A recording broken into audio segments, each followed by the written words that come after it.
Everyone, आज के lecture में हम डिस्कस करेंगे ज्योग्राफिकल थॉट की, क्योंकि हम देख रहे हैं जो 2 लेक्चर्स अभी तक मेरे हुए हैं वो नेट के सिलेबस को लेकर हुए हैं, और उसमें मैंने समझाया कि किस तरीके से कौन कौन सा नेट का सिलेबस बनाया गया है और आपको क्या क्या उसमें पढ़ना है। आज हम बात करेंगे 8 यूनिट की, जो है ज्योग्राफिकल थॉट की, यानी जो भौगोलिक चिंतन है उसके बारे में। भौगोलिक चिंतन या फिर ज्योग्राफिकल थॉट जो बेसिकली पेपर है वो आपका हिस्टोरिकल कंसर्न से है, जिसमें जो उसको कुछ स्कूल्स हैं, जैसे फ्रेंच स्कूल हो गया, जर्मन स्कूल हो गया, उसमें स्कॉलर्स हो गए, तो उनके बारे में आपको पढ़ना होता है। इसके बाद जो पुराने टाइम का जो ट्रेडिशन था ये ज्योग्राफिकल, वो पढ़ना होता है। उस टाइम क्या क्या स्टडीज़ हुई, क्या क्या खोज हुई, ड्यूलिज्म किसने दिया, ये सारी चीज़ें ज्योग्राफिकल थॉट के अंदर आते हैं। तो यूजीसी नेट जो देता है वो क्या देता है, कंट्रीब्यूशन ऑफ ग्रीक। इसमें आपको क्या देखना होता है कि ग्रीक के कौन कौन से जो जोग्राफर्स हैं या स्कॉलर्स हैं वो कौन कौन से हैं, उनका टाइम पीरियड क्या था, और उन्होंने मेन क्या क्या कंट्रीब्यूशन दिया था ज्योग्राफी में। इसके बाद रोमन और अरब अरब भूगोलवेत्ता जो हैं, ये कहा जाता है कि जो अरब भूगोलवेत्ता थे वो डार्क एज में उनका सबसे ज़्यादा योगदान रहा है। तो आपको डार्क एज में कौन कौन सा है, एक कॉन्सेप्ट आता है TINO, जिसमें क्या है, TINO क्या था, उस टाइम का डार्क एज में दिया गया मैप था।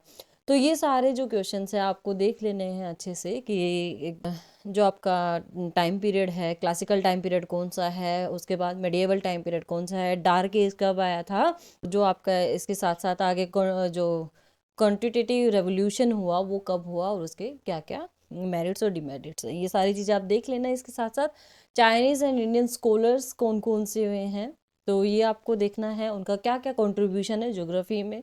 इसके साथ साथ वारेनियस है, उसका क्या योगदान रहा है, कांट का क्या योगदान रहा है, हम्बोल्ट, अलेक्जेंडर। इसके साथ साथ आपको क्या देखना है, जैसे वारेनियस जो है उन्होंने ड्यूलिज्म कॉन्सेप्ट दिया था, ठीक है। तो इसमें आपको साथ साथ ये भी देखना है कि किसने कौन कौन से कॉन्सेप्ट दिया है, किसको किसका फादर कहा जाता है, किसने किसकी खोज की थी। जैसे हम्बोल्ट जो है, ये कहा जाता है कि हम्बोल्ट ने नील नदी के डेल्टा की खोज की थी। उसके बाद ये कहा जाता है कि हम्बोल्ट ने इस्तमस के आर पार नहर बनाने का सुझाव सबसे पहले दिया था। तो आप लोगों को ध्यान रखना है। इसके साथ साथ कार्ल रिटर और उसके बाद शोफर और हार्टस्टोन, इन सब के बारे में आपको लिखना है। तो आपको ये ध्यान रखना है कि कौन से भूगोलवेत्ता उन्होंने कौन सी बुक लिखी है। जैसे कार्ल रिटर जो है उन्होंने क्या लिखा है, आपका अर्धकुंडे लिखी है, ठीक है। इसके बाद हम आगे चलते हैं, इम्पैक्ट ऑफ डार्वियन थ्योरी। डार्वियन की थ्योरी कौन सी थी, ओरिजिन ऑफ स्पीसीज।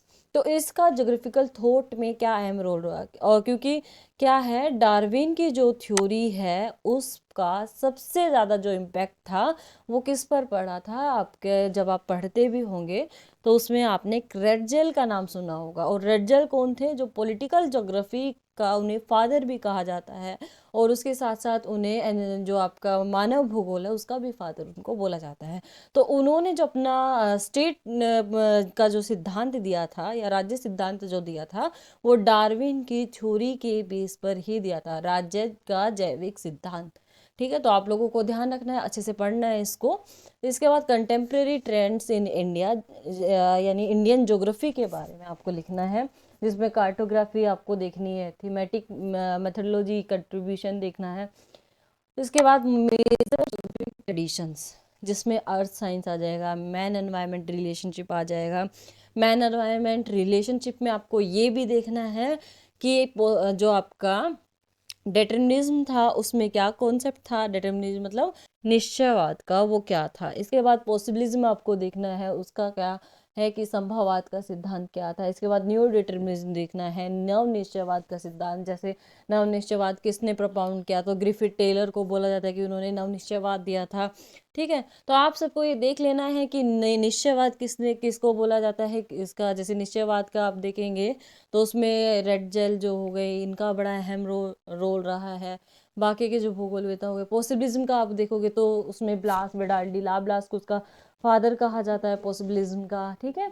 तो आप सभी को ये ध्यान रखना है कि कौन सा मैन एनवायरनमेंट रिलेशनशिप किस तरीके का है, और कौन सी अप्रोच किस चीज़ को फेवर कर रहे हैं। जैसे आप डिटर्मिनिज्म की जब बात करेंगे तो उसमें क्या होता है, उसमें जो प्रकृति है वो मनुष्य पे हावी रहती है।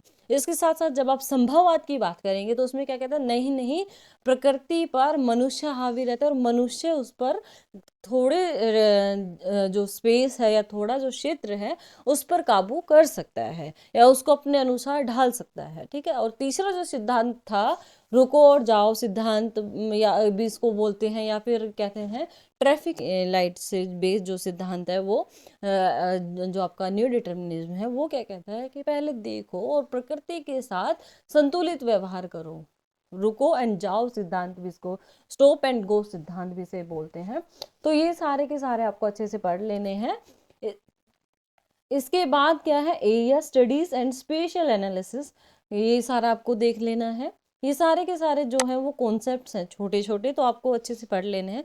डुअलिज्म इन ज्योग्राफिकल स्टडी, डुअलिज्म क्या है, द्वैतवाद, कि दो चीजें हैं उनका अलग अलग क्या क्या अप्रोच है उनकी, जैसे फिजिकल वर्सेस ह्यूमन ज्योग्राफी, ये आपको देखना है। रीजनल वर्सेस सिस्टमेटिकल ज्योग्राफी, ये आपको देखना है। क्वांटिटेटिव वर्सेस क्वालिटेटिव, ठीक है, तो ये आपको देखना है। आइडोग्राफी वर्सेस नोमोथेटिक, ये आपको देखना है। तो इसमें आपको ड्यूलिज्म का जो कॉन्सेप्ट है, जो मैंने पहले भी बताया था कि वारेनियस ने सबसे पहले ड्यूलिज्म का सिद्धांत हमारे सामने रखा था, तो उसको आपको अच्छे से देख लेना है। इसके बाद पैराडाइम शिफ्ट, काफ़ी इंपॉर्टेंट और काफ़ी अच्छा टॉपिक है, इंटरेस्टिंग टॉपिक है। जब आप उसको देखेंगे, पढ़ेंगे, समझेंगे तो आपको समझ आएगा कि पैराडाइम शिफ्ट क्या हुआ है ज्योग्राफी में।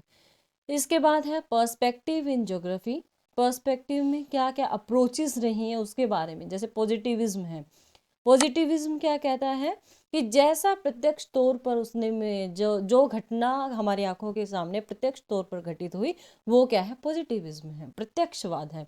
फिर उसके बाद बिहेवियरलिज्म, बिहेवियरलिज्म जिस तरीके का व्यवहार होता है उसी तरीके की अप्रोच इंसान अपनाता है, तो उसको बिहेवियरलिज्म के कॉन्सेप्ट में।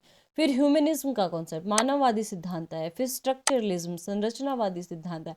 फिर फेमिनिज्म, फेमिनिज्म का है नारीवाद का सिद्धांत जो आया।